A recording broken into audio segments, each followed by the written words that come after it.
I was told the other day that I thread my bobbins really strangely, but I thought it was just the standard way, so I'm going to show you how I do it. Firstly, you've got to pick your thread that you want. I'm going to use this lovely green colour. Some might say it's blue, but they'd be wrong. So basically, you thread your machine as if you were going to add thread onto your bobbin the regular way. Now this is where it gets weird, so I push my thread through the hole as normal, and then once I've got it through the hole, I keep a little tail and push that thread straight through the central hole within the bobbin. You leave a little tail out the end, and then once you place that on the machine, that tail stays in place.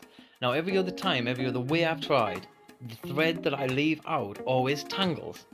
But this way, the thread stays underneath the bobbin and you can just trim it at the end. Once your bobbin is full, you just snip it off as you would normally. When you remove the bobbin from the top of the machine, you should be left with a little tail. Just pull that back through, get it snipped off, and then you've got your bobbin is thread and nothing is tangled. This technique of threading a bobbin doesn't just work on tabletop machines like Thready Mercury, it also works on Bobbin Williams, my industrial machine. Again, you thread it up just like you normally would, get that thread pushed through the hole, find the tail, get it pushed back through the central hole in the bobbin, press it onto the machine with just a tiny little tail sticking out the bottom. Again, that tail should just stay there underneath the bobbin. We're not winding it on and not getting tangled up in all of the other thread. Like I say, I always thought this was just standard practice. It wasn't until I was clocked the other day by somebody saying, "That's strange. Is it just me that does this, or do other people do it as well?" I don't know. Let me know.